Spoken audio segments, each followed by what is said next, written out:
xamante ñoo ngi may bind ñoo ngi may woo téléphone ñu ngi yóbbante dafa fort tellement que dama ne duma wax man ak yéen damay jël way bi ma def ko man ak yow bu ko defee ku ci ne nga def ko sa wayu bopp mel ne yow laay waxal loolu laa ci jublu ku nekk xam ne way bi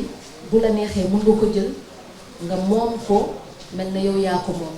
tellement que loolu rek laa mënoon def pour delloo yëg-yëg bu fort boobu fan yi am envers sama jëmm envers man donc loolu rek la pour ñëw sa question ndax fan laa dëkk man maa ngi Thiès toujours Thiès moom laa dëkk comme d'habitude voilà mais Mbour moom voilà dañ fay ñëw rek jaar seet mbokk yi def suñu ay prestations mais je suis toujours à Thiès. maa ngi. waaw.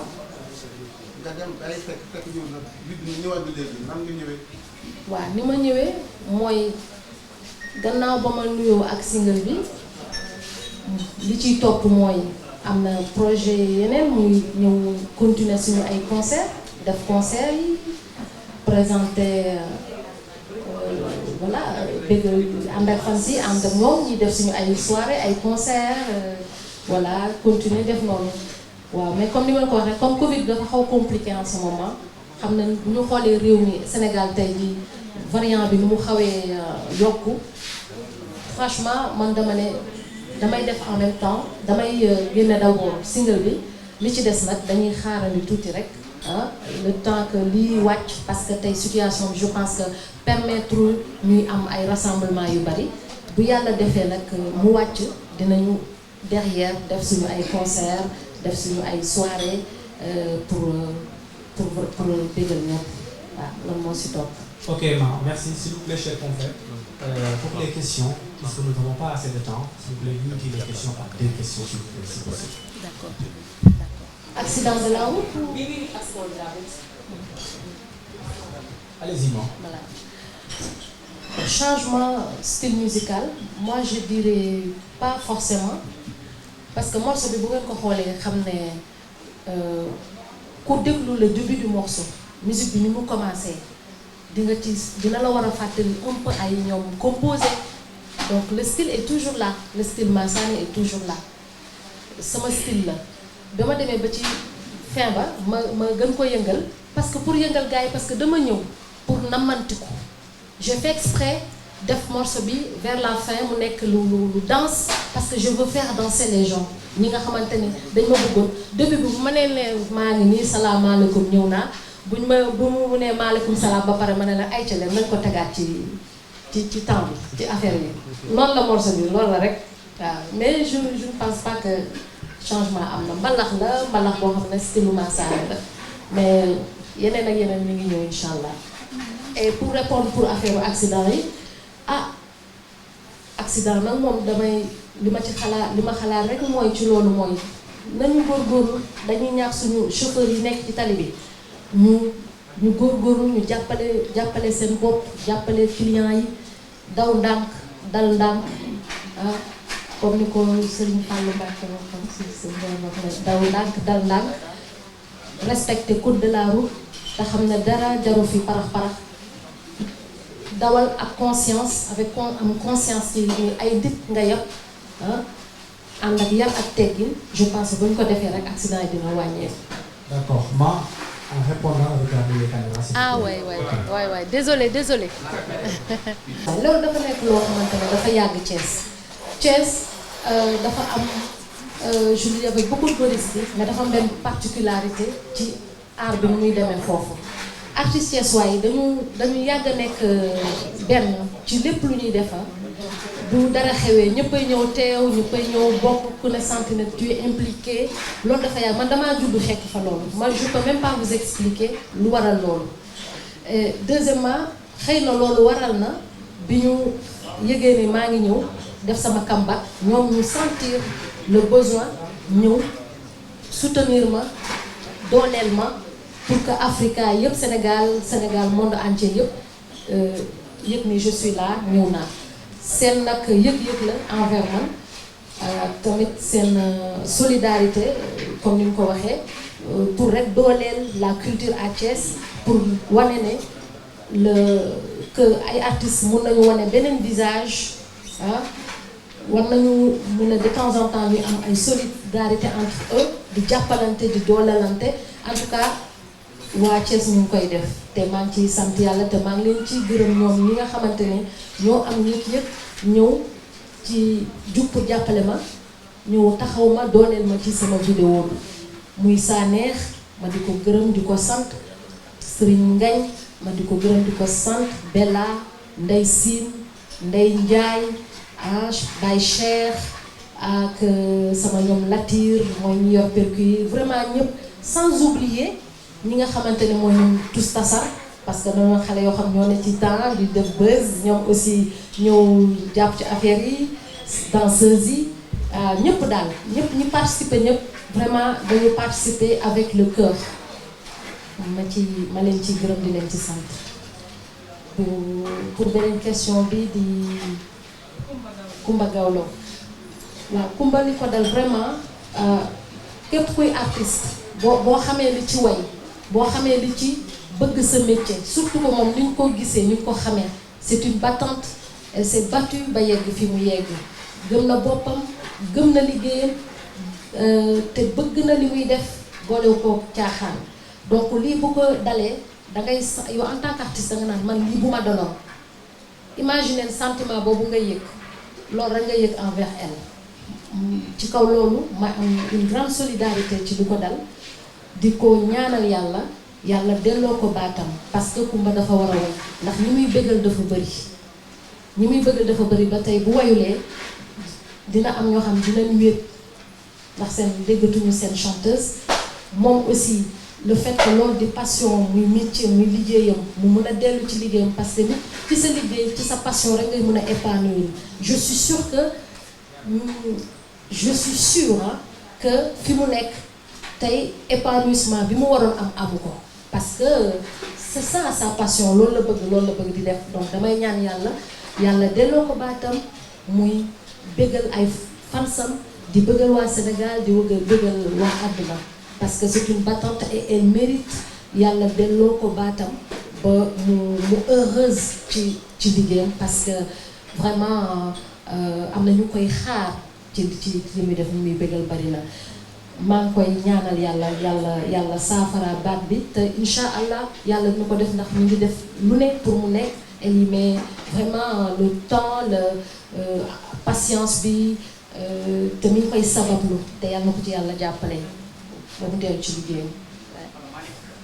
salaamaaleykum mais gisuñu waa Flash ci single bi parce que ku xool xam ne instant bi waa Flash mu toll mooy groupe bi dañu nekk ak moom aussi ci moment boo xamante ne yàlla dafa def continuer da nga am aw sa yoon vraiment gérer say ay affaires personnelles après temps danañu nekk ku ci ne am na leneen looy mener sa vie en ce moment mais terewul tey la ñu gën a mën a déggante bañ naan ba dañu am sax groupe WhatsApp waa Flash dañuy déggante di jotante ay nouvelles di waxtaan ci groupe bi bu dara kenn xewlee ñi fi nekk dañuy ñëw teew vraiment changé wul ci suñu ni ñu daan dundee avant la musique parce que n'oubliez pas que waa Flash du affaire musique moo ñu boole li ñu boole c'est leneen la woon vraiment bande de copains ñu bari xam naa je pense que peut-être dégg nañu histoire waa Flash donc dafa am lu jiitu affaire musique ñu nekk xale dugg ci musique def carrière ba benn moment ñenn ñi xëy na gis seen bopp def leneen dem ci leneen donc loolu moo fi am man aussi yàlla def ci diggante bi ma def break fonder un foyer et je pense que sama devoir mooy waa bañ a arrêter ñëw wane ni toujours que maa ngi continuer di way bëgg naa continuer di bégal les fans bu yàlla defee nag te nekk na loo xamante ne nekk na suñu ñëpp suñu xel ak suñu xol bu ñu yàlla defee ñu am possibilité retrouver waat pour bégal ñi nga xamante ne aussi dañu yàgg gis seen bopp ci waa Flash, on va le faire avec beaucoup de plaisir, avec grand plaisir dinañ ko def mais fu mu toll nii àdduna moo demee noo xamante ne des fois dina am ay situation xam ne yow doo ko mën a maîtriser yëf yi suñu borom la mais nañu jàpp ni amul benn ay ñaaw-ñaaw ay problème yu tax ba tey ji bu ñu bëggoon mobiliser waat pour àndandoo def lu rafet bëggal nit ñi loolu tere ko amul y en a pas voilà. Et pour ñëw ci dernière question bi mooy problème affaire album bi loolu lu ma ciy wax rek mooy tey single laa ñëw indi damay bàyyi affaire album dañ koy bàyyi ba le moment venu on en reparlera ñu xam lan laa way ci album bi naka laa ci wayee ak ban style musical laa indi loolu moom surprise laa koy def incha allah.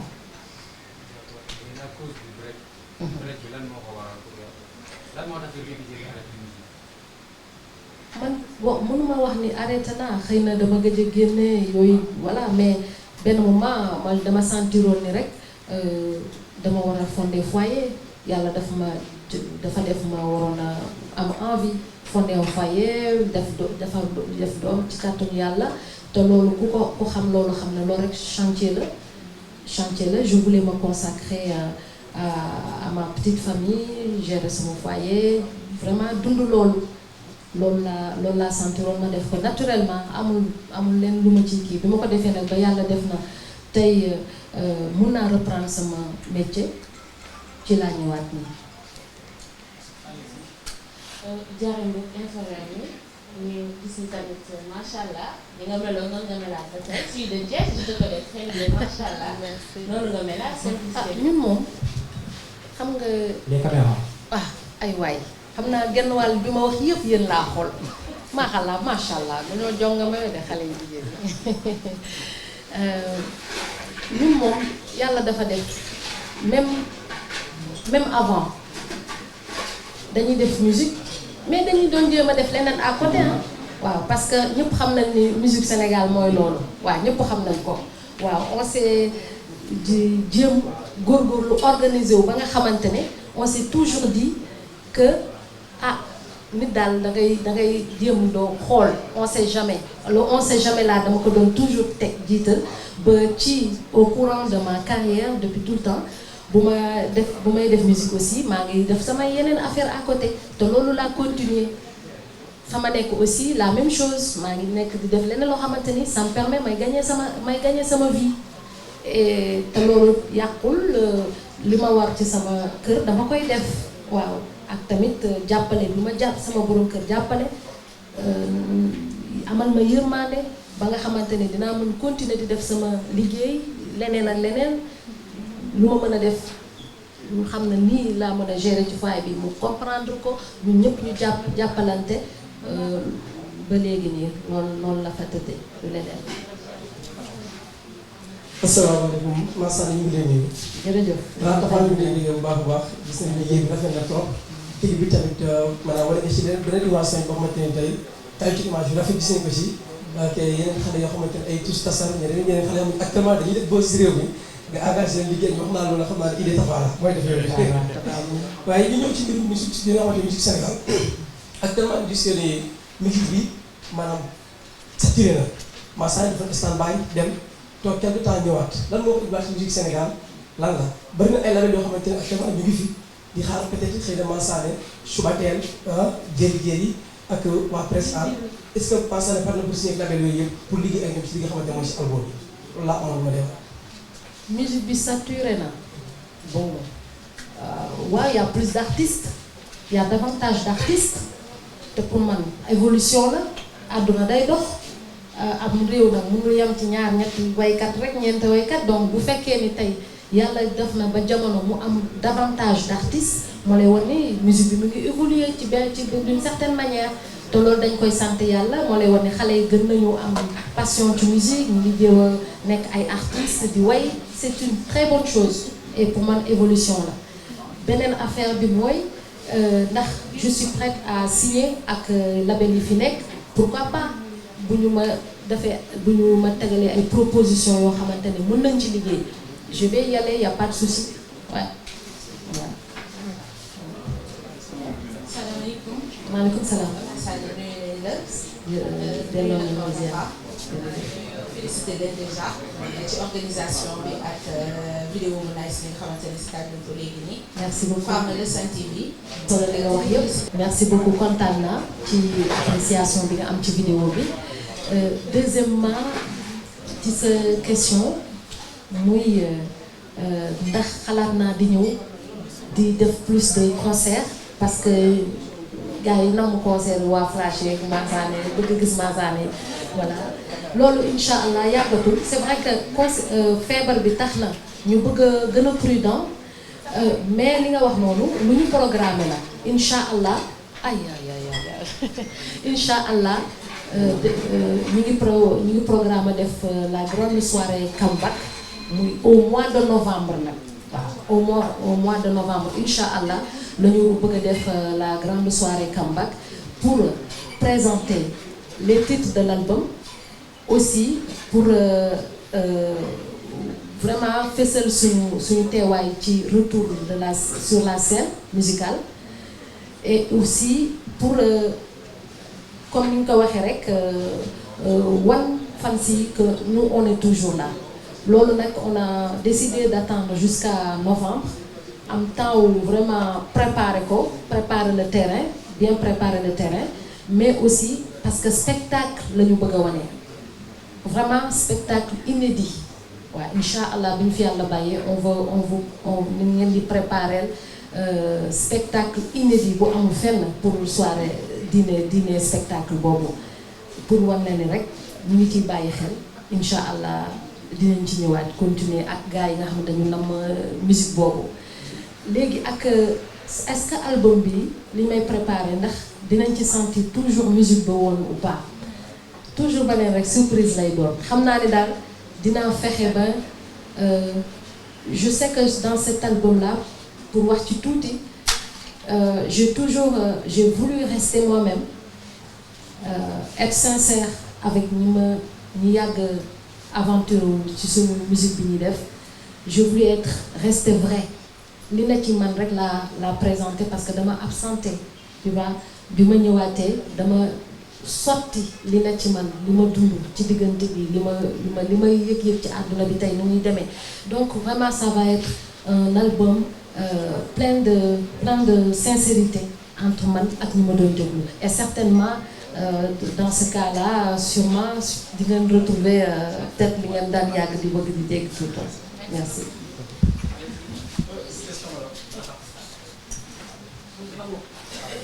maa ngi xool fee toujours de. waaw maaleykum salaam. Coumba Diagne animatrice la Mouriya Dakar. D'abord dañu lay félicité bu baax a baax. macha allah gis nañu retour bi am na solo. jërëjëf. man benn question laa am aussi may posé comme que question bi li ñu bëgg a posé tamit bëri na. mu doon xaar bëggoon a xam rek ndax comeback bi nga def retour bi nga def ndax mu ngi ci xaar ay featuring yi nga xam ne ak musiciens yi nga xam ne ñoo. effectivement jërëjëf. effectivement prévoir nañu xalaat nañ ko def ay featuring parce que nag tey musique moo toll foofu artistes yi dañuy bëgg di def featuring parce que musique moo yegg foofu léegi fi ñu toll nii te yàlla def na macha allah Sénégal xale yi mujjee fële ci diggante bi macha allah bari na ci ñu bari ñu ci neex baat ñu mën a way ñu am seen style bu ñu wayee mu neex loolu pourquoi pas daf ñuy day nekk plaisir ci ñun. ñu ànd ak ci xale yi même bu dul xale yi sax même mag ñi fi nekkoon def ak ñoom affaire. est-ce que mën nañ xam instant bi kan nga ciblé pour mën a defal moom li nga xam ne wala ñaan bokk. waaw loolu dama koy def kii surprise lay doon waaw mais xam leen ne rek loolu moom envisagé nañ ko incha allah voilà. c'est bon par ici. waaw. alors merci Émile Bassirba Walf Quotidien. Voilà, juste une question bon parce que li si mu di gis da ngay jël su parfois luy message bu ñu doon jënd ko nit ñi. yaa ngi expliqué sànq jënd benn mot mooy tamit sincérité. da yow sincérité ngay dawee. ngay dawal bon réel quoi. est-ce que c'est aussi ce message pour lancer pour les Sénégalais quoi qu'on essaie davantage de cultiver des relations sincères la sincérité en Sénégal.